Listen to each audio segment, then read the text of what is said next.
Hello again, and welcome to another episode of the Black Diamond Podcast. This is episode 11 of the program. I am your host, Chris Hecker, and I am joined once again by my co-host, Jerry Durney.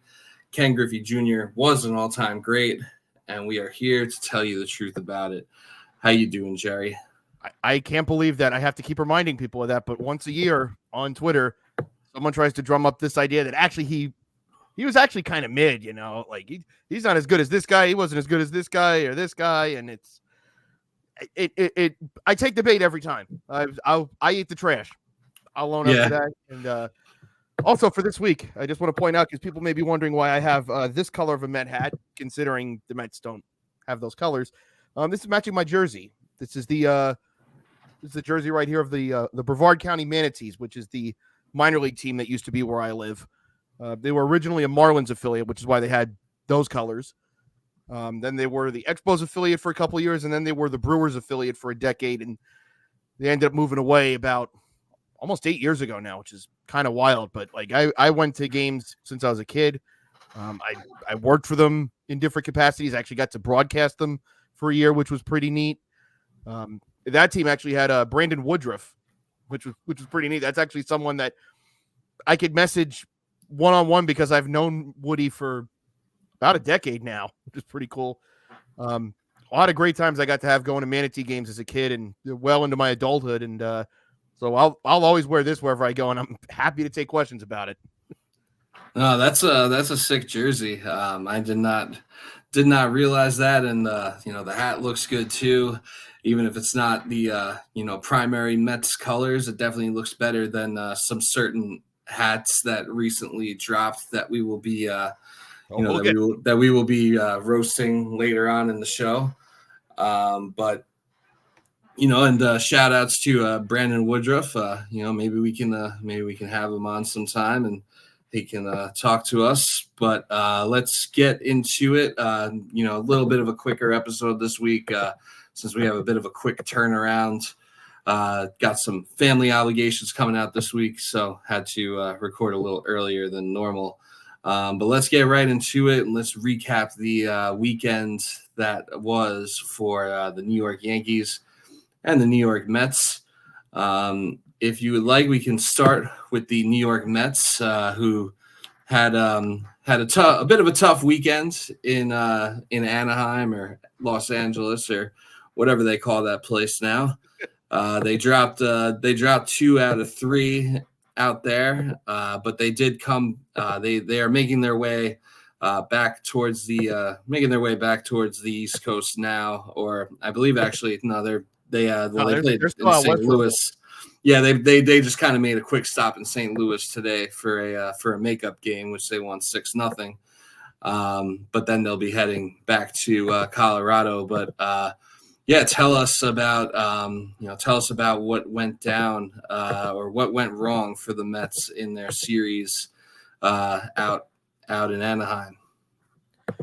The biggest issue was just they could not bring in runners in scoring position, and it's not that they didn't lack for opportunity. In both the losses, they had plenty of chances to either break the game open while they were still in front, or a chance to bring things level, or even go back in front in a one-run game, and just could not do it, especially in Sunday's game. I mean, it felt like they were threatening every single inning and couldn't score. And that's not even fully the reason for what happened on Saturday night, because JD Martinez hits the grand slam in the 7th inning that puts him ahead. And in the bottom half of the inning, Huascar Brazoban comes into what's really his first big jam as a Met reliever. And part of it, I guess you could kind of put on Carlos Mendoza for leaving him out there. I think he threw almost 40 pitches. And not having a backup plan, especially in a one-run game, I get you want to give Brazoban that spot to, like, hey, you're good. We trust you for these kind of spots here. But it wasn't working.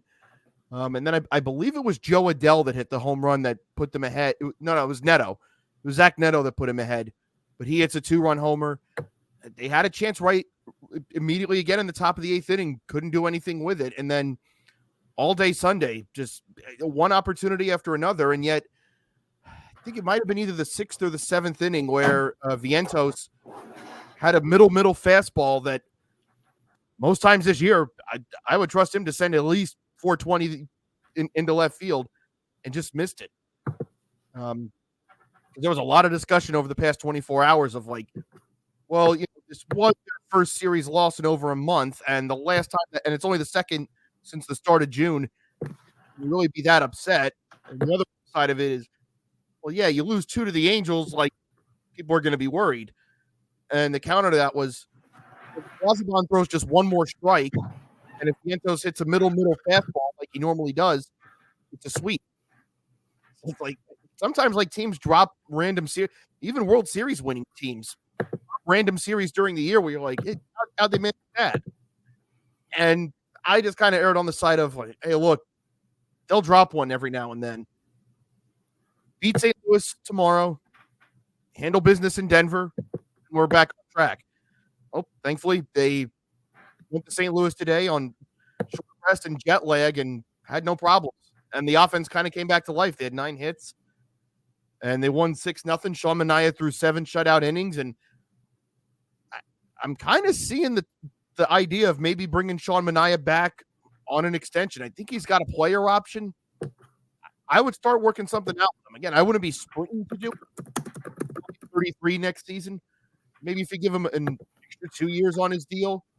I don't hate that. He's really turned it on here, especially over the past month. He's got back-to-back 10 strikeout outings with no walks, I believe, in both of those.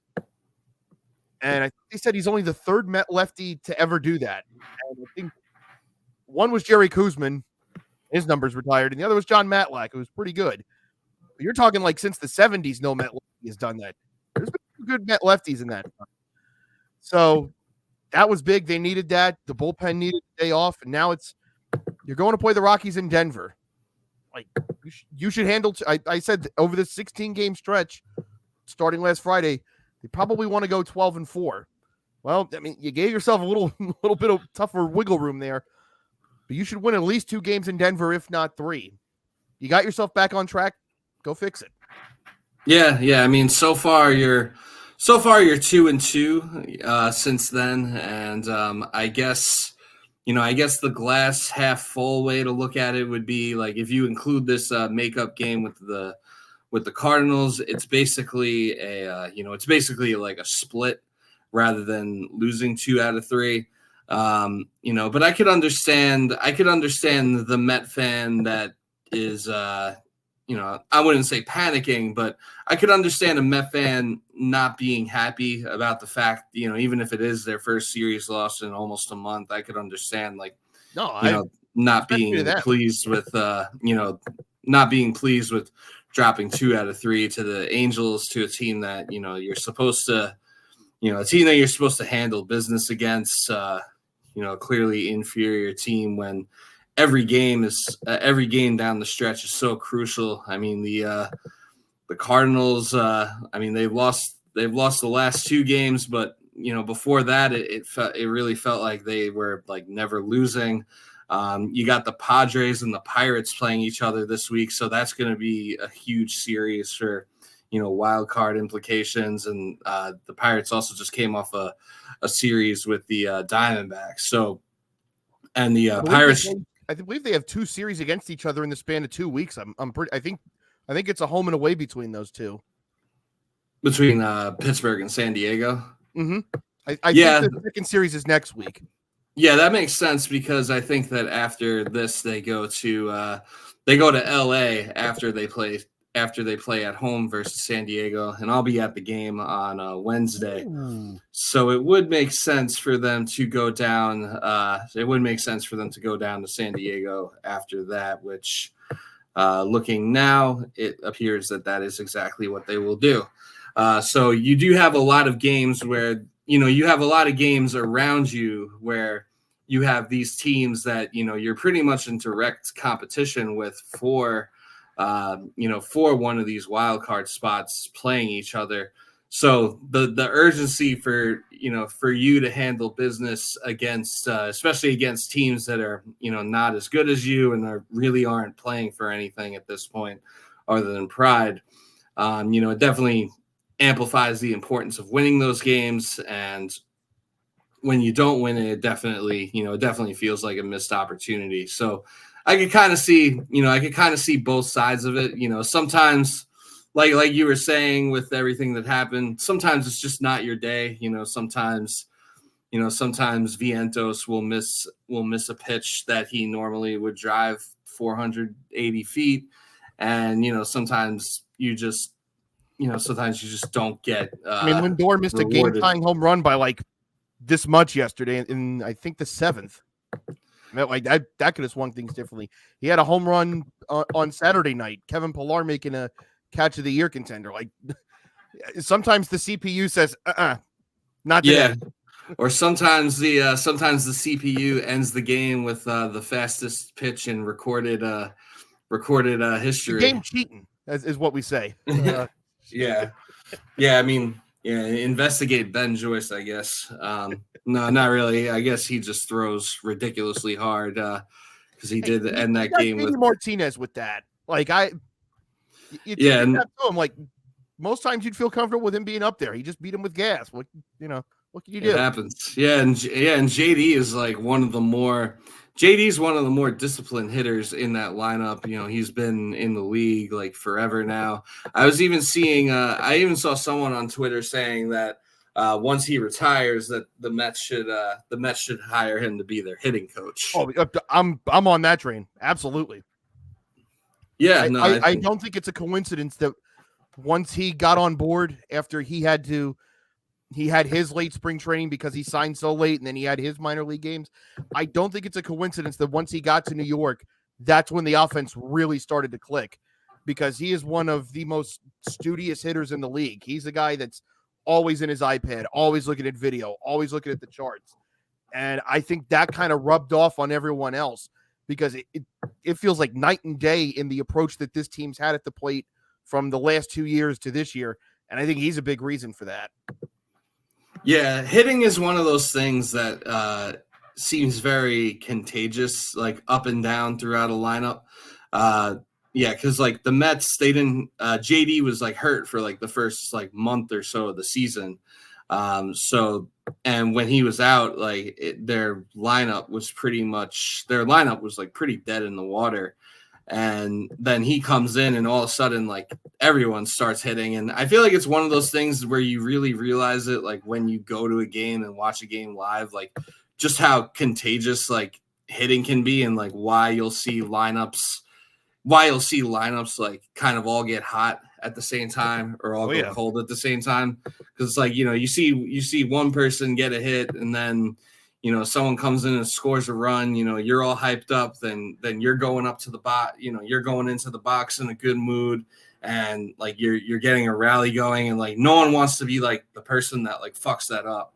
So and you always see in the dugout, it's guy gets back in, it's like, all right, what'd you see? What's he throwing? And and there's always everybody's gonna see it well. So him being able to pass that, being able to pass his wisdom along through the lineup, I think I think aside from like, I always thought that acquisition was like a good signing for the Mets. Like even when it happened, I was like, yeah, that's a pretty good signing. Gives them a little more help in a lineup that definitely needs it.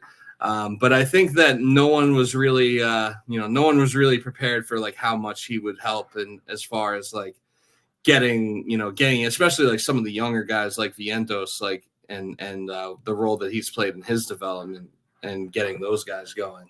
I mean, there was a picture on Instagram as they were flying out west, and it's Vientos on the plane next to Lindor and JD, and he's like buried in his pad. Is like, and you can see JD Martinez is like showing him and teaching him something, and you can see that Lindor's telling him something too. So it's like having that group around, and even then, I think like we've seen Brandon Nimmo become a more complete hitter this year. Really, the only part of his game that he was lacking was the power, and he's really tapped into that this year. Jose Iglesias credits the fact that he's taken such a jump this year, especially with his power, to the time that he spent with JD Martinez in Syracuse before he got his call up. I mean, you look up and down the lineup, like Alvarez is a better hitter than he was last year.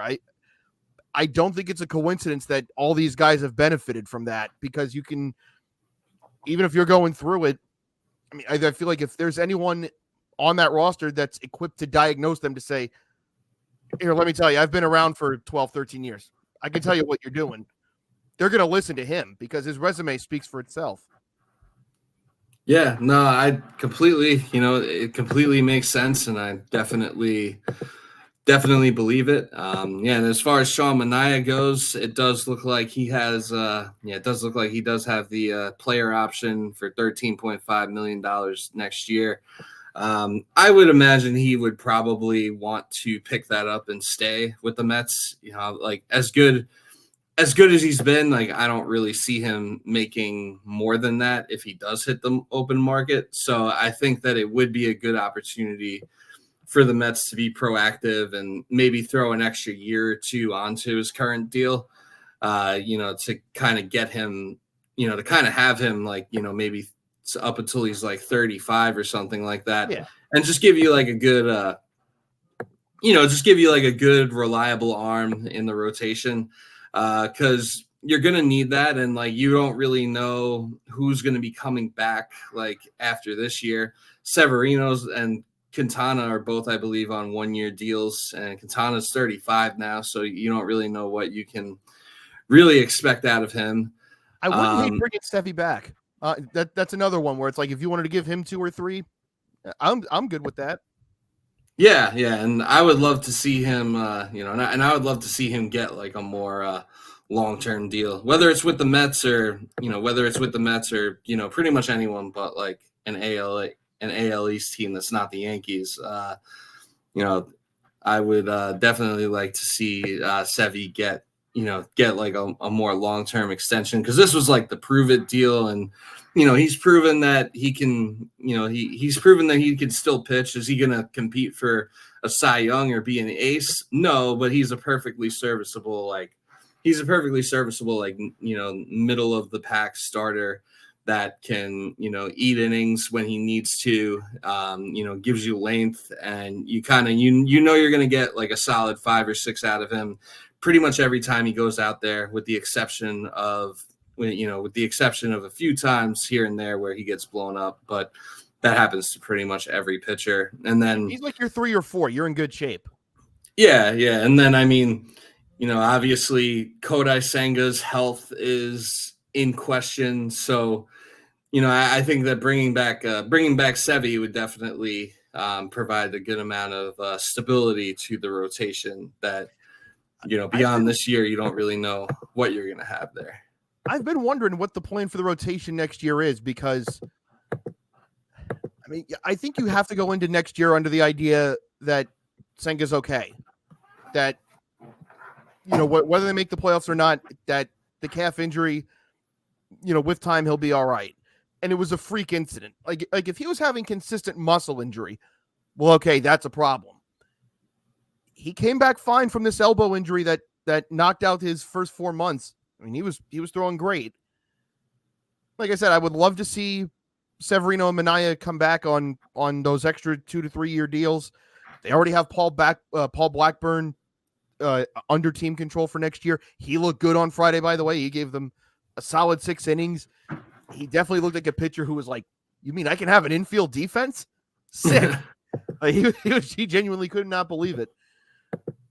At some point next year, it looks like Brandon Sproat is really pushing the issue that he might even make the rotation out of spring next year if he keeps trending the way he has this year.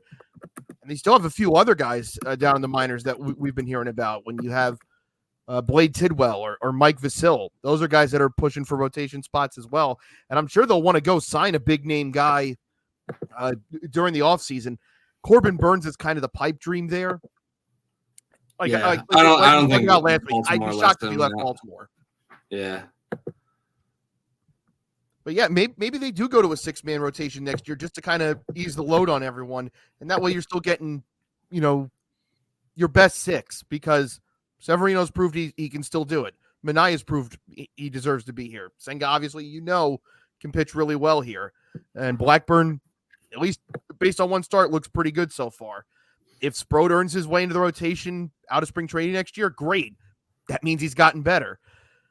And if you go and add someone in free agency, I'm fine with that too. And if you want to go with a 6-man rotation to make sure, and no one runs themselves into the ground, I'm good with that. Yeah, I think a 6-man rotation could make sense for the Mets early, at least early on in the season. Usually I'm not like super pro 6-man rotation just because I don't know. I feel like if you have a 6-man rotation, it just like I don't know. I feel like you might as well make that last day just make it like a bullpen day. But I mean, you also don't want to tax your bullpen. But I think for the Mets, it would make sense to at least starting out next year have a 6-man rotation while you're while Senga is getting reacclimated. I mean, maybe he'll, they're leaving the possibility open that if the Mets make the playoffs, that he could pitch in the playoffs. But I don't know how much you really want to like bank on that. But while he's like getting like back on his feet and reacclimated to big league pitching next year for like the long haul season, yeah, for the long haul, you probably, he probably wouldn't hurt to give him an extra day. And, obviously, some of the arms, that are on this team or projected to be on this team, or even Christian Scott. I mean, he's young, but he's had trouble staying healthy. So, even in, some of the arms that are projected to be on the team are a little bit older. So, for that purpose, I think a 6-man rotation would make sense. And if they can, find a way to add another piece in the bullpen, another piece or two in the bullpen, I think that, the Mets could be pretty serious contenders for next year. Like I know we always talk about this year as like, just kind of enjoying the ride if you're a Mets fan, and whatever happens, like you enjoy it now because you might have to watch the Phillies and Braves play each other in the NLCS. Right. But for right now, the vibes are good, the vibes are fun, and just enjoying it. But I think with the addition of a few more pieces, I think that you could be looking at a more serious 2025 from a contention standpoint. There's a certain left-handed hitter that wears number 22 I've had my eye on that might help with that. Yeah, well, enough about Jacoby Ellsbury. He's not available. He's locked in the dungeon forever. Yes, there is a certain number 22 that plays for he wouldn't even have to move, but the goal would be to not have him move at all. But that I think is a good way to transition to the other New York team, the New York Yankees, who they took 2 out of 3 against the Toronto Blue Jays this weekend. It started out, it didn't start out great. They lost the first game of the series 8-5 to Toronto. Marcus Stroman, who we kind of talked about it last episode, how he used to kind of like earlier in the year, he was kind of like the Yankees horse a little bit. Lately though, he's been very shaky, and he had another game on Friday where he got blown up early and often. He only lasted 2 2/3, and he gave up 7 earned runs in that time. So the bullpen did a pretty good job of keeping the mess at bay after that. But yeah, in the first and third inning, ultimately the damage that was done was too much for them to overcome. And we also talked about Stroman and his little blow up that he had with Gleyber Torres a couple of months ago. Well, that also came back rearing its ugly head, as in that game, Gleyber Torres pimped what ended up being a single, because he hit it off the. He thought he had a home run, and he was watching it and just kind of trotting. And then the ball hits off the wall. He only gets a single out of it. If he's if he's running hard, it's a double. Then he tries scoring on a double. He tries scoring on a double from first, gets thrown out at the plate, and that ended the inning and pretty much ended any chance the Yankees had of coming back in that game. And then you had. And then as he was getting ready to go out to play the field the next inning, he's walking by Aaron Boone, and Aaron Boone was like, I don't really know what was said in that discussion, but he didn't look too pleased, and he kind of just told him like, no, you're not, you're done, like you're not going back in, and they replaced him with Oswaldo Cabrera for the night, and he definitely, it seemed like he definitely felt, it definitely seemed like he felt very remorseful, and that he didn't feel good about it after. He said all the right things after the fact, but it's kind of been a thing. This has kind of been like an ongoing thing with Glaber, where when it comes to like the fundamentals and the hustle, where it's just not always there. And it seems like for the first time, like someone on the Yankees was finally like kind of held accountable for that. It's one of those things that also I'm sure, because as you said, this is not the first time that it's come up with him. And there's a myriad of other struggles he's had this year, whether it's, with his range or just being able to field simple ground balls, amongst other things. It's one of those things that I think if he was having an above average year, they probably would pull him to the side after the game or during BP the next day and be like, hey man, cost us a run there. You see what we're talking about? Don't do that. And I think it would have been left at that. But when you don't give yourself the leeway with your performance, and it was very obvious that, and even his teammates have expressed frustration before. So it's one of those things that, you can chalk that up to heat in the moment, but it's also one of those things that I'm sure there were other guys that probably were like, man, I'm glad someone else said it. Yeah. And I'm not a guy that's going to get on, running out ground balls and stuff like that. I will be one of those, like, this is why I would never, granted, I don't have the ability that those guys do. I would never claim that. But I would be so afraid of pimping a ball for exactly that reason that I look at one that doesn't go out and then it's my ass. Yeah. So I would be so afraid of getting caught with my pants down, like getting a single when it should be a triple, But it's like you're already like pulling back your own slack because of your on-field play and other things you've done. And then that happens in a game that you're losing that prevents your team from coming, that could have a comeback in that game. Again, I feel like anytime something like this happens, the discourse can get tiresome pretty quickly. But again, I think if Gleyber Torres had been the Gleyber Torres that we've been used to seeing, or at least of past years, I don't think it becomes that public. I feel like it's something that gets talked about in private, well away from cameras. But when you're having that kind of year and you don't help yourself or your team, they're going to let you know about it. Yeah, and he probably doesn't get benched either.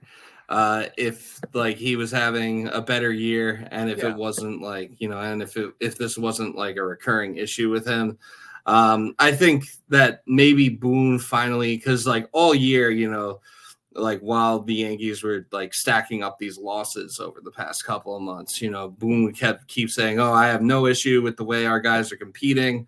There was one other time where Gleyber like didn't run hard to first, and I think he got like taken out, or he got benched like the following day, where Boone said something like, oh yeah, like that kind of got my attention.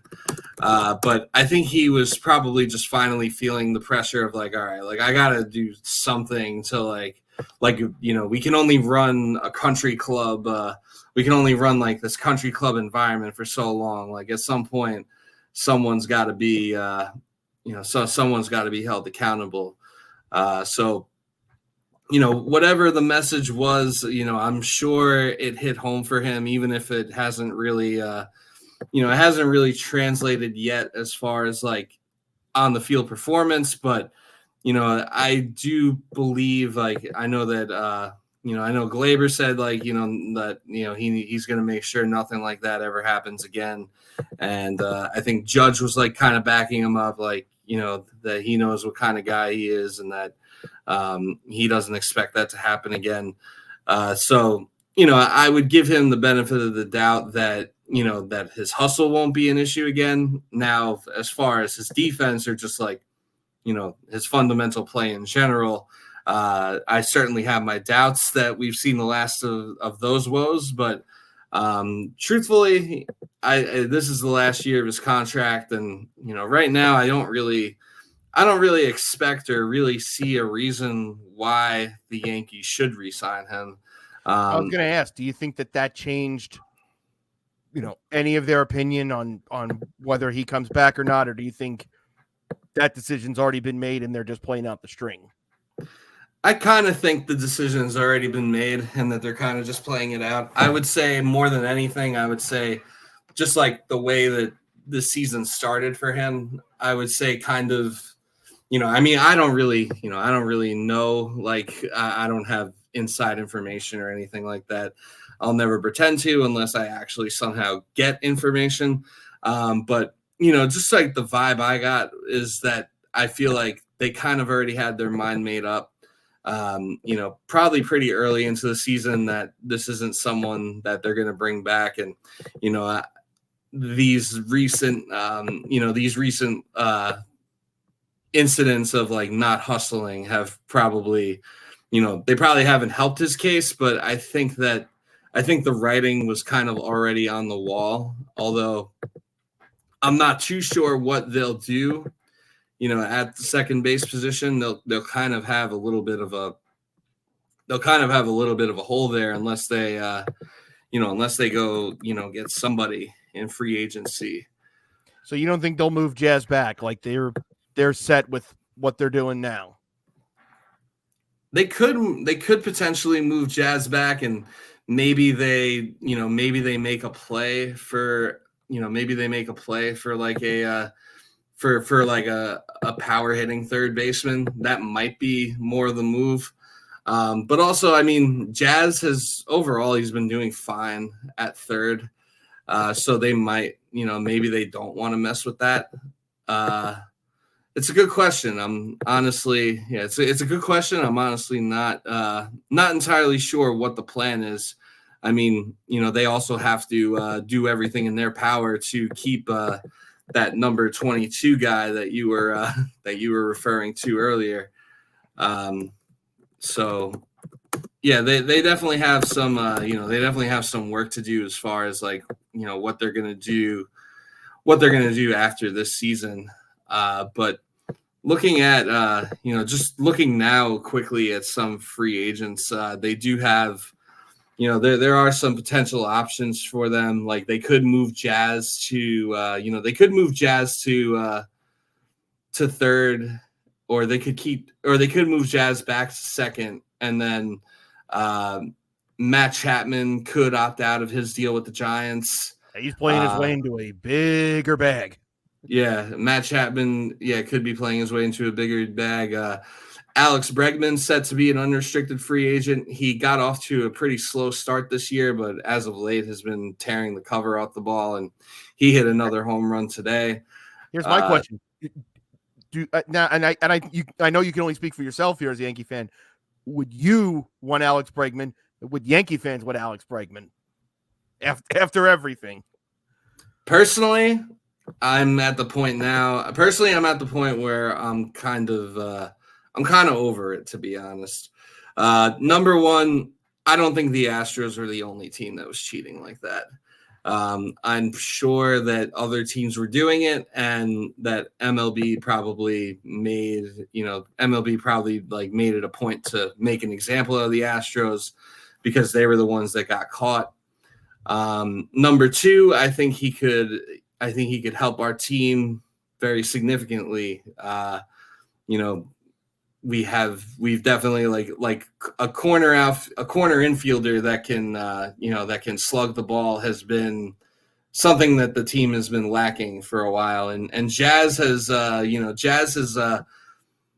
kind of provided some relief in that sense, but you still have a bit of a hole at second base. So I would welcome Alex Bregman on the team personally. Now, would Alex Bregman go for it?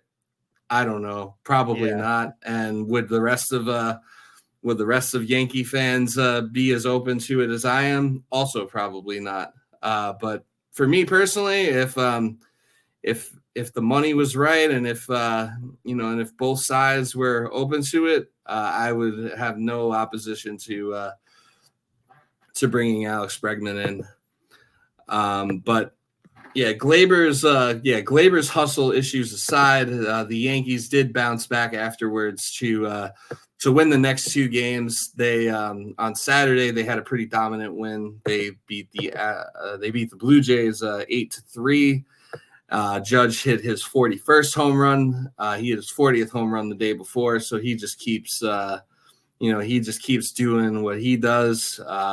I saw a graphic on Instagram that was like comparing like Bobby Witt's numbers and how he has like a higher overall WAR, and it was basically like comparing like Bobby Witt's numbers to Judge and saying like how Judge is like minus 900 to win MVP. And honestly, like, no disrespect to Bobby Witt, but Aaron Judge is the MVP. Like, Judge has to be sick of this debate. Every time I have a great year, someone else pops up. Like rookie year, Altuve goes crazy, and then the last couple of times, like Ohtani's right there. He's like, can I just have a year where I'm clearly better than everybody else, and there's no close second? I just run with this, right? Yeah, and I think it's always going to be a thing too with with the Yankees, since like while the Yankees are the most popular team, they're also like the most hated team at the same time. So you're always gonna have like those trolls in the comment sections being like, Aaron Judge is like a juiced balls merchant, or I did see that, or whatever, or he has like one hit in a league championship series in his whole career, or whatever it is. Like there was one over the weekend where they were like, Aaron Judge is going to be in the next Paw Patrol episode, and they show up. It's like Aaron Judge's animated character. It went out of the park, and they're like, "Good Lord! Even in cartoons, he's getting one right down the middle. What's happening?" Yeah, I will say though that I'm sorry, but ACAB does include Aaron Judge and his dog, unfortunately. Woo! Woo! I'm leaving that alone. Fair enough. There's nothing I can add to it. Like that was. Yeah, you probably weren't expecting me to say that. No, I did not think that was the direction that was going. No, I do love Aaron Judge, but if you're gonna, but you got to, I don't make the rules. I just don't follow them. But yeah, they had a pretty relatively easy win against the Blue Jays on Saturday. Got a good start out of Carlos Rodon, who seems to have rediscovered his groove a little bit after having a bit of a rough stretch. And then yesterday they played the rubber match, which this was an interesting one. So the Yankees go down 2-0 early, but they're not really, they weren't really getting to. Trying to remember that pitcher's name, Yanier Rodriguez. They weren't, or Yariel Rodriguez, yet rather they weren't really getting to him. Like they were getting good contact, but it seemed like, I think yesterday they left like 13 runners on base total. But yeah, it seemed like they would get the bases loaded or get a bunch of runners in scoring position, and then like someone would hit like a line out, like right to somebody, or like ground into a double play on like a hard hit ball, just like kind of like bad luck. So it was like, all right, like eventually like we're gonna break through, and then he made it out of the game unscathed because he got taken out in the fifth. But then after that, the Yankees were able to get to the bullpen.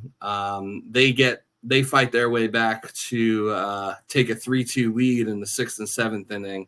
Then the Blue Jays tie it up in the 8th, and then there was a 2-hour rain delay, and then DJ LeMahieu came in and he shut the haters up once again. He heard you talking shit. You specifically, Jerry. He heard you talking shit, and he didn't like it. Kev will not get away with this. God. And he comes through with a walk-off base hit in the bottom of the 10th to give the Yankees a much-needed series win against a team that, by all means, they should have they should have always taken 2 out of 3, if not swept them. I mean, you had Cole on the mound, and the fact that game was even in doubt for a period of time was like a little bit unsettling, because that really just wasn't the way it was like really supposed to go. Like I remember checking the odds like on FanDuel for that game, and it was like the Yankees, I think, were like minus like 250 favorites or something like that, and the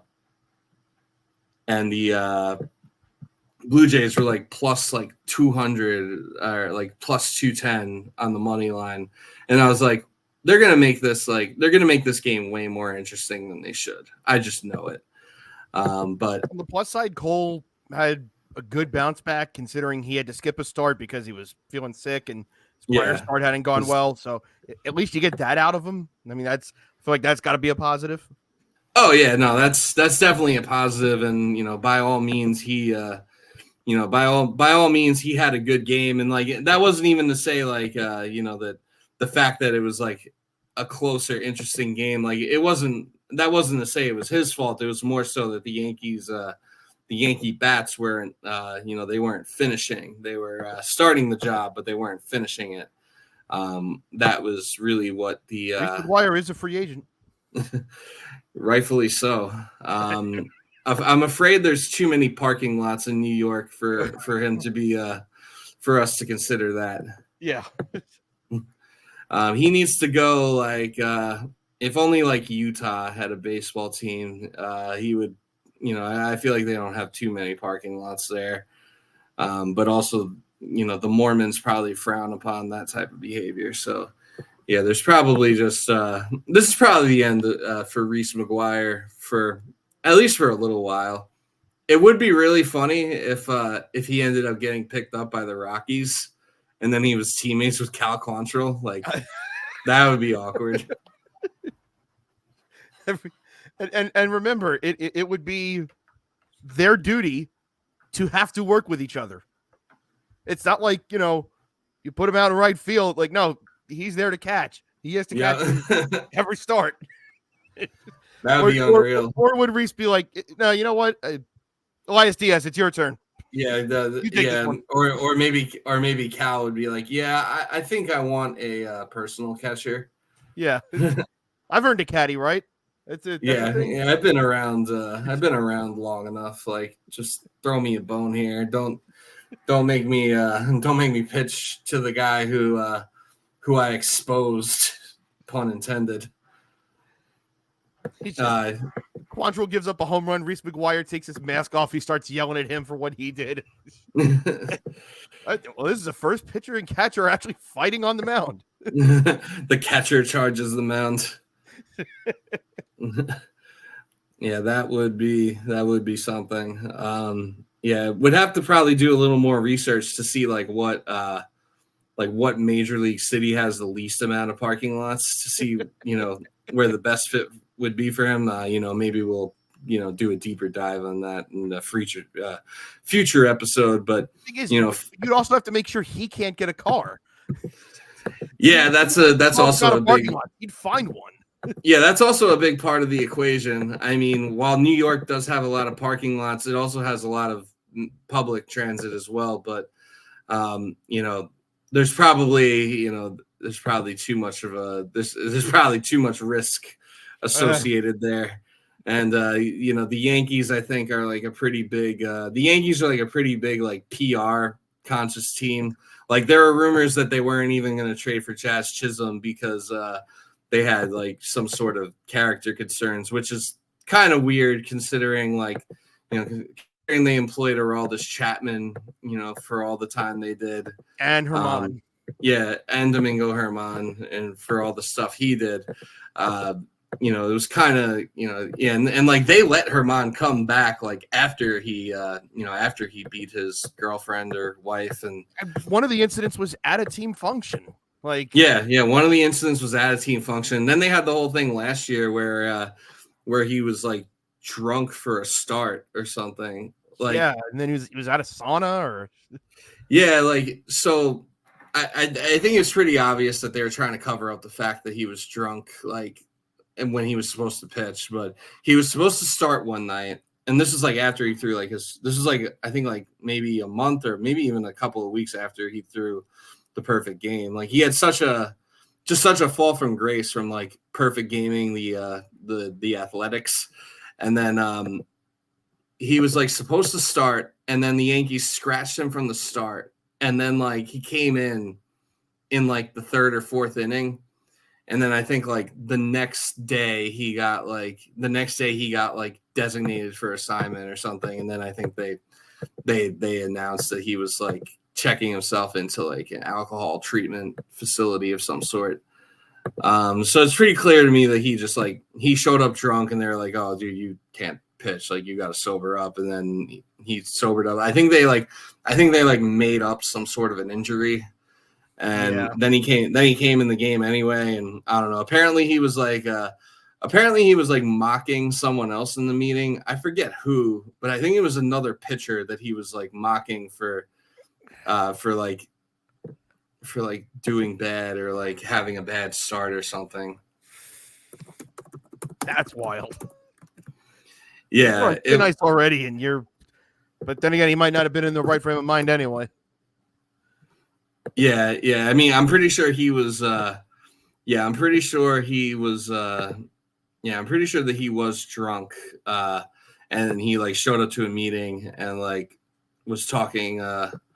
He was talking some shit. He flipped a couch, and he made Ron Marinaccio was getting sent down, and he was like making fun of him. Like, I think like at the meeting, like they were setting him down, and he was like making fun of him for getting sent down. And then they made him go to a sauna to try and sweat out the alcohol. And then I guess eventually they thought it'd be a good idea for him to pitch. Like, if you're gonna lie about the injury, like, I would just keep the lie going personally. But yeah, so like they almost weren't gonna sign Jazz Chisholm because they thought he was like too loud or something. But thank God they did, because this team really needed him. And he's been a little bit quieter since. I mean, it's hard to hit like 2 home runs a day. Yeah. When you first, it's hard to just keep that going. So Tyler Fitzgerald is like, it's quite easy. Thank you. True. Yeah. Be more like him. But DJ LeMahieu came through with the walk-off, and overall it was a good. Overall it was a pretty solid weekend, taking 2 out of 3.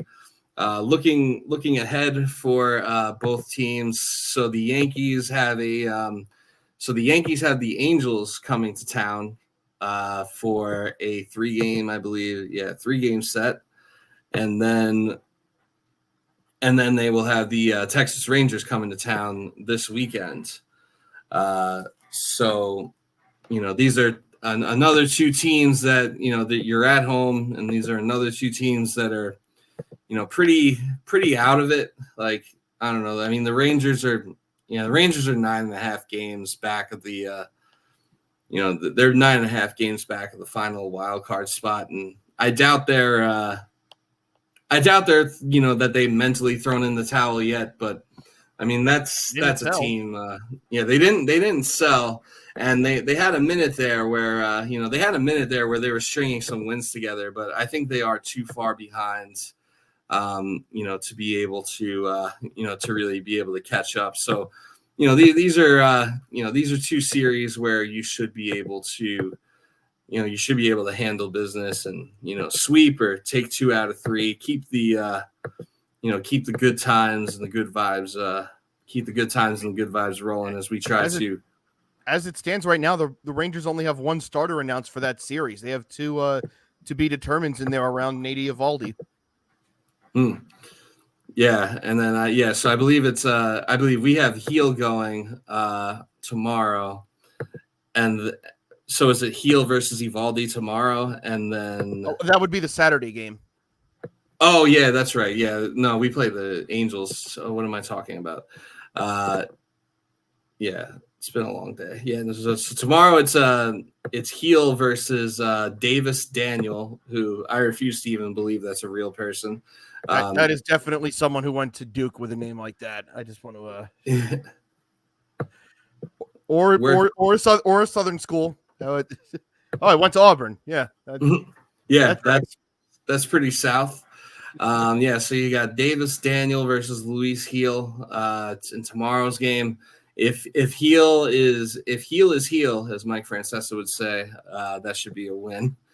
Then you got Cortez versus Carson Fulmer in the second game of the series. This one feels like a little bit more of a toss-up because Carson Fulmer actually has somewhat decent numbers this season, although I don't think he's really faced a lineup. I don't think he's faced a fully healthy Yankee lineup or anything like that. So that game could be pretty interesting. Just depends which Nestor Cortez are we getting? Are we going to get giving up 16 runs Nestor Cortez, or are we going to get the serviceable version of him?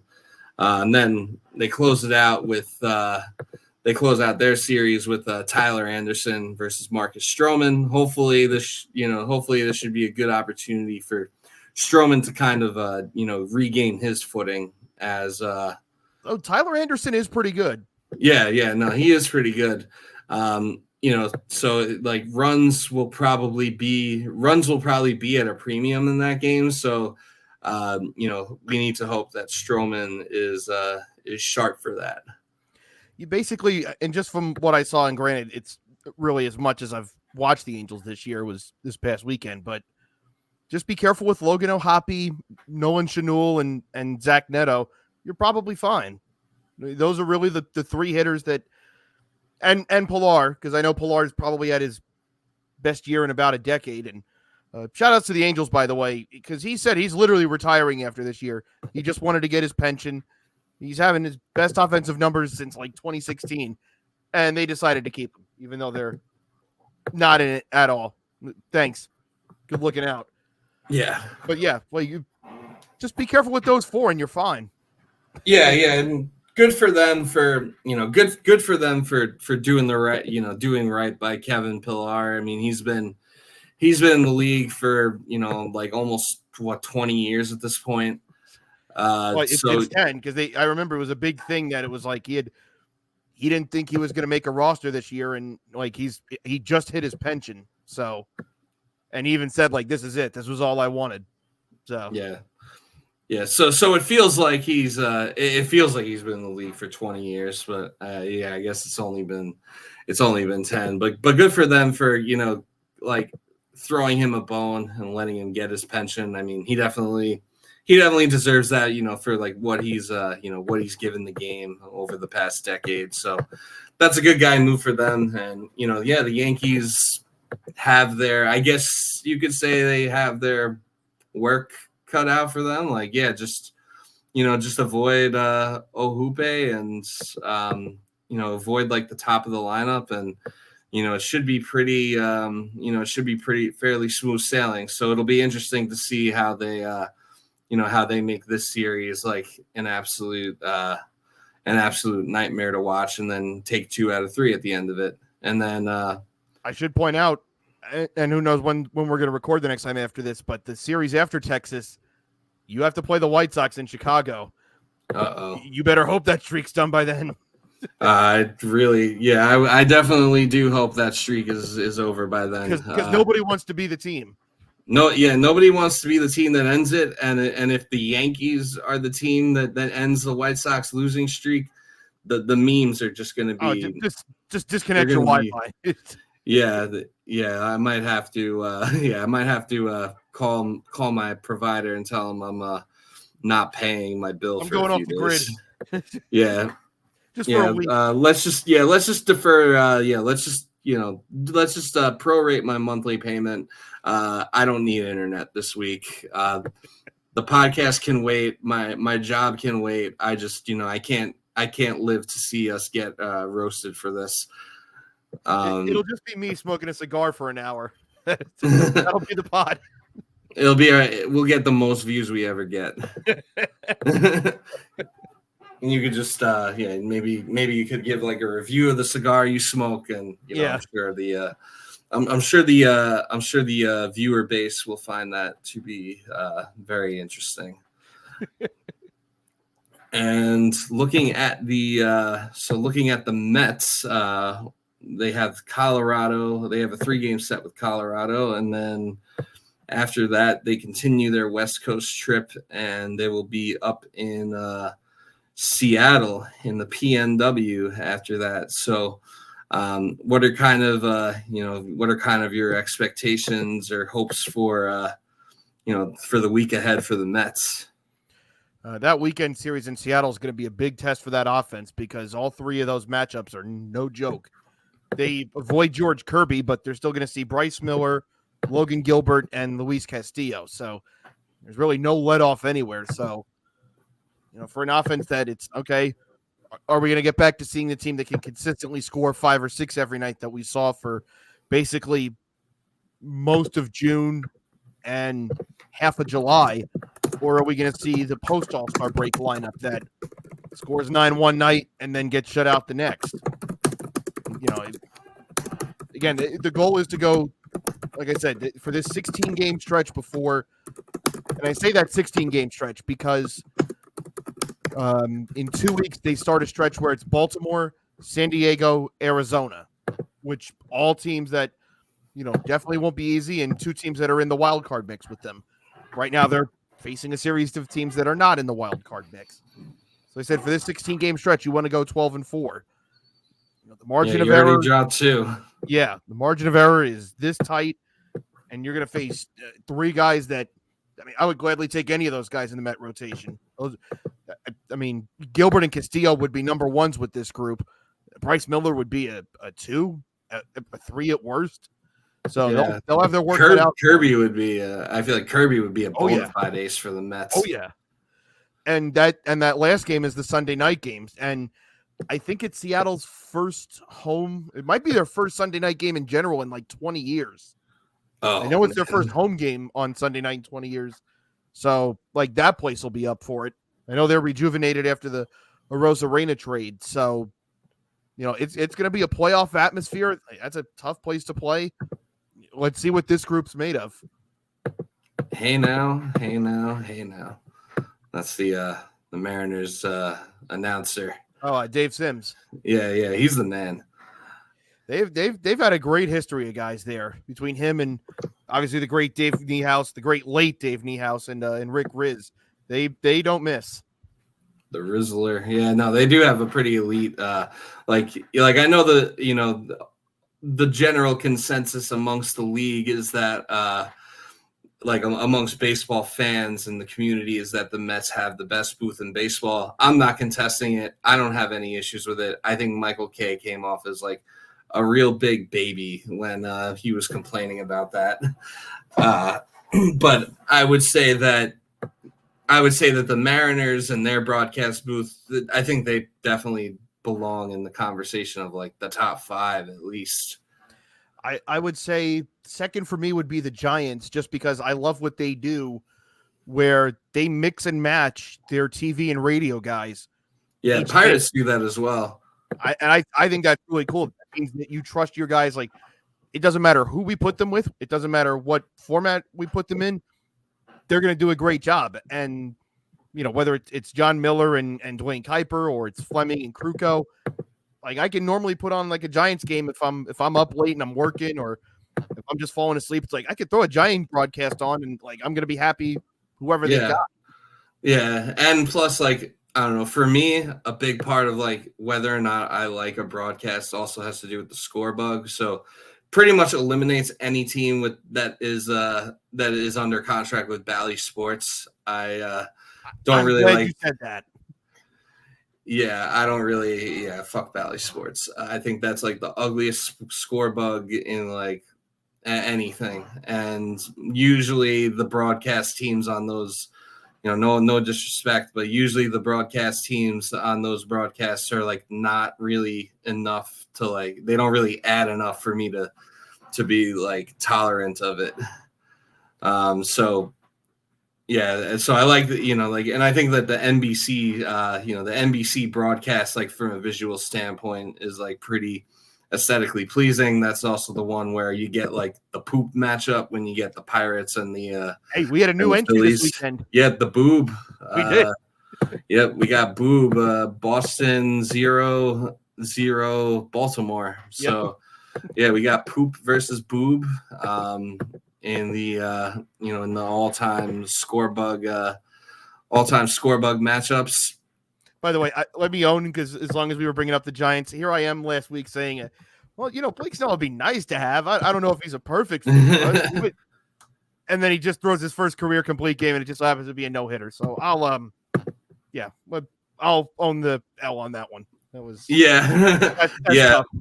Yeah, I got to kind of own the L too, because I wasn't, especially earlier in the year, I wasn't really saying very nice things about Blake Snell. Like I remember when after his rough start, he had to go to the IL, and I was like, oh, must be the old strained ERA. So, he's definitely did what he had to do to shut the haters up, and like I loved his response too, where after the no hitter, where he's like, yeah, they said I can't go 8, can't go 9.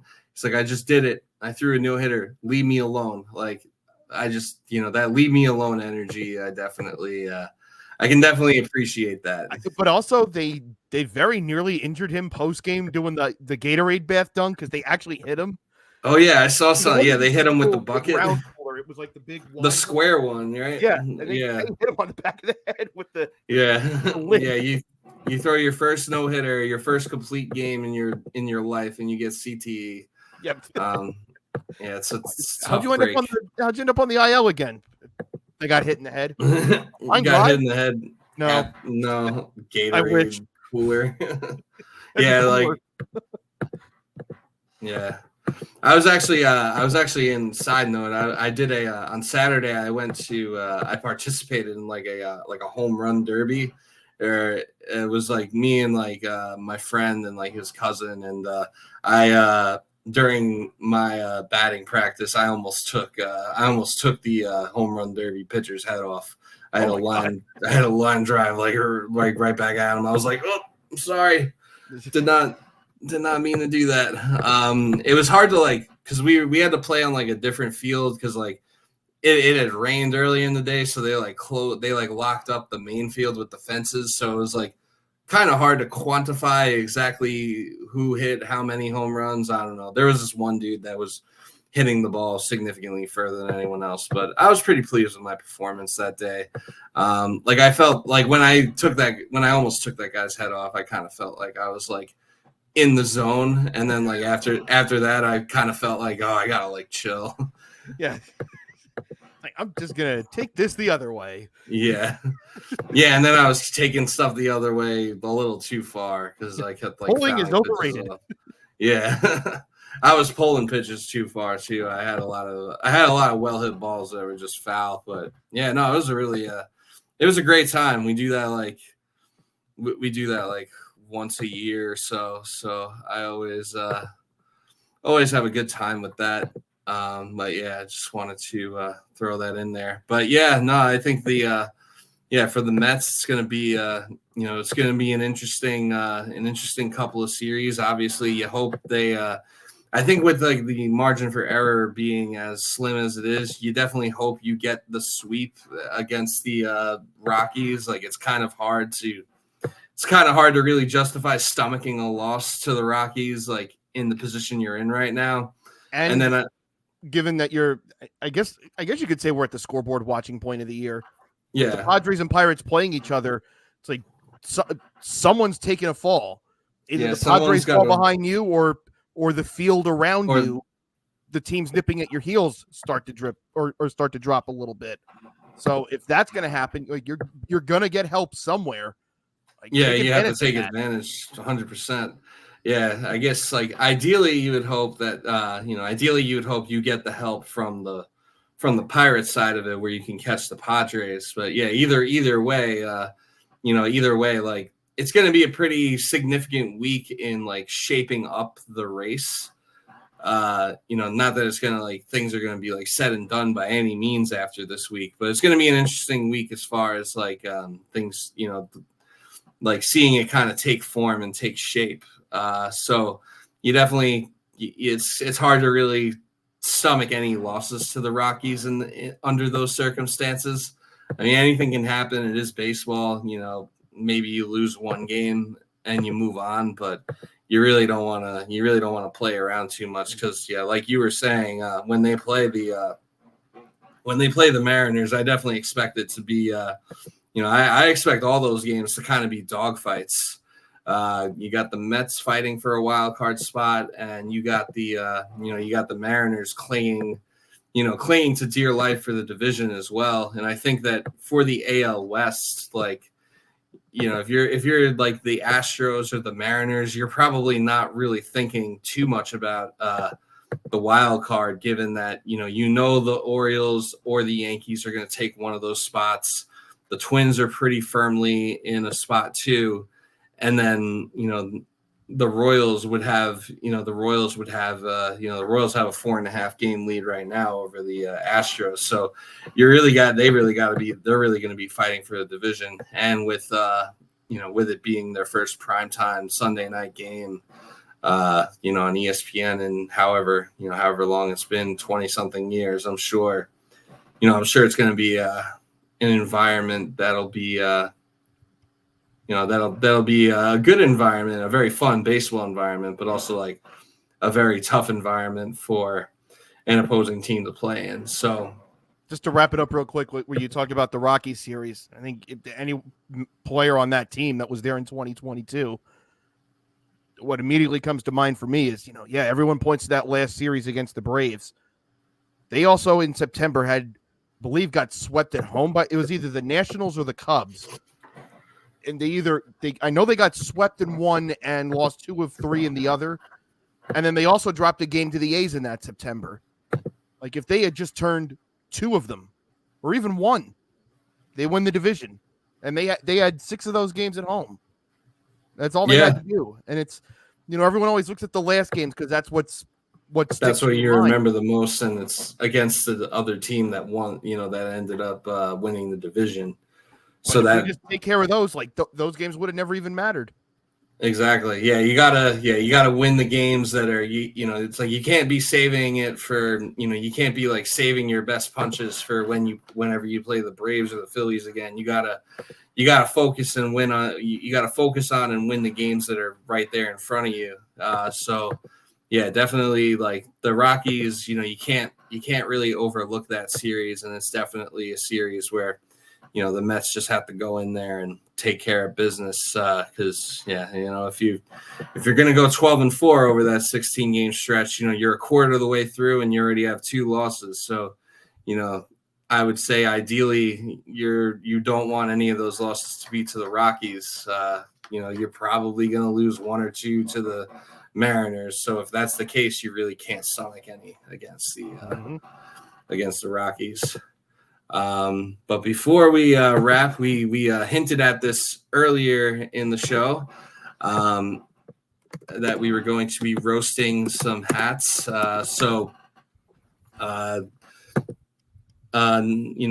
Known loser of rap beefs and just loser in general, Drake has dropped with his clothing brand OVO. They've dropped a line of MLB hats. They have hats for the Braves, the Astros. They have 2 for the Dodgers. They have a Mets hat. They have a Yankee hat.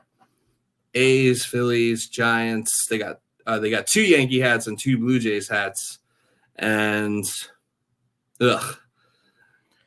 And here's the craziest thing: they're $98. Yep, $100. And even like you mentioned that there's multiple Dodger hats and multiple Yankee hats, which I mean, I know Hat Club's a thing. It's not my thing, but I know it's a thing where like people order teams caps that are in colors that are not the team's colors at all, but they're trying to get a fit off. I can't do it. I don't have that budget, but I respect people who do. I mean, you're doing it right now. Well, see, but this is also my team's cap, but I don't have 20 of these. I don't have a Monday, Tuesday, Wednesday. Like just once in a while, it just lines up for me like this. Yeah. Well, it couldn't have happened in a better episode. But like they also have a regular Dodger cap, and it just has the OVO owl logo on the side. $98. It's a disgrace. Honestly, it's a disgrace to Owls that. What happened to the game I love? That Drake is. Yeah, what happened to this game I love? Like, it's just a disgrace to Owls that Drake is able to shame the name of this animal. And owls are kind of one of my favorite animals, especially. Also, like we're friendly to kids. We don't want this association.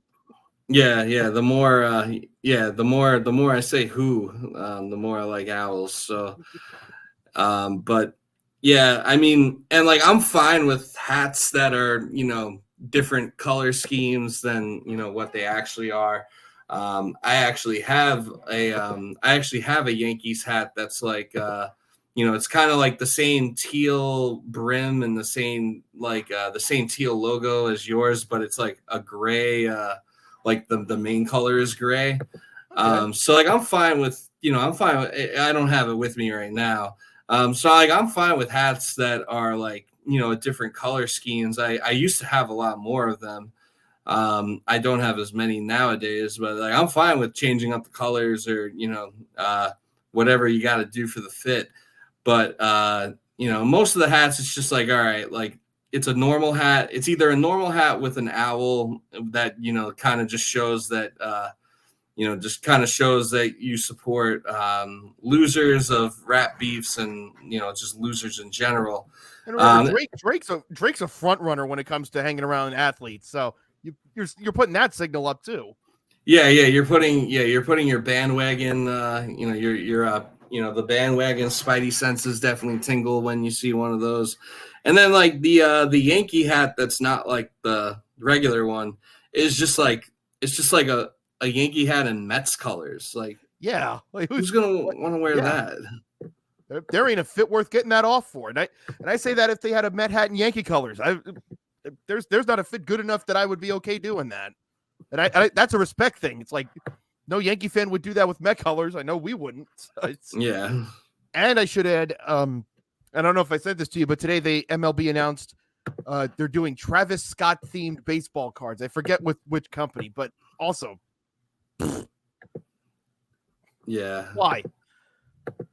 And I'm sure you remember because you're about my age, Chris. You remember when we were in high school and they put the Spider-Man 2 logo on the bases for the weekend that it was being released, and I mean the logo is like that big. And it's on like the sides of the bases.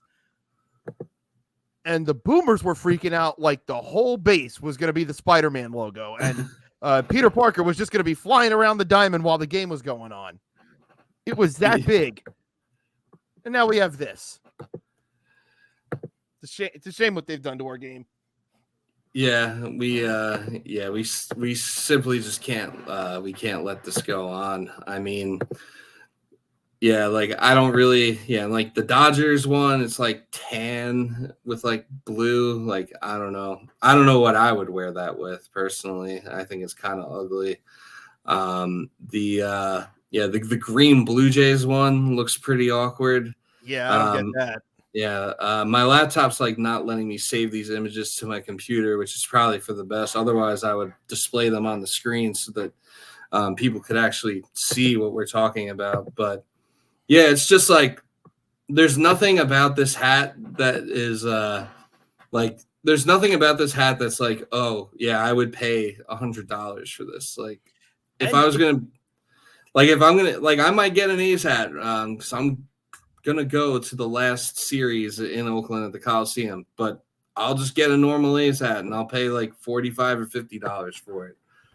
And it's also funny, like the timing of it. because I guarantee this wasn't something MLB just did, or they didn't strike this deal a month ago. They probably inked this like last June. Anyway, man, this is great. We're gonna get so much popularity and goodwill off of this, and boy, do I have some bad news for you. Yeah, like is they this what? Yeah, and I mean, those allegations are, I mean, they're kind of more than just allegations. Like, there's videos of him at concerts, like, doing weird shit. And also, you know, he also just, like, got put in a body bag by Kendrick. So, like, his stock has really never been lower. Well, I guess they could make their money back. They could give an OVO MLB cap to apparently the multiple kids he's still hiding. Oh, man. No comment. I plead the fifth. I don't even know. Yeah, I think what I was saying about you know, the Paw Patrol Aaron Judge situation, that's just something I don't really have anything to add to. But yeah, one thing I can definitely say is that yeah, you would not catch me dead wearing one of these hats. Yeah, they're just. Hey, if you want to buy them, whoever's out there listening, more power to you, I guess. But yeah, just you know where they can sell these hats. They can't sell them in the stadiums of the minors. Oh, and on that note, that's gonna do it for this episode. We cannot end on possibly a higher note than that. I have nothing more to add. I don't know if you have any final thoughts, but let's yeah, I feel like that's a great way to end. So thank you everyone for listening. Oh shit, forgot to put up the ticker. Let me do that now. Yeah, follow us at MIPod69 and at BDPod24 on Twitter, and we will see you next week. Peace.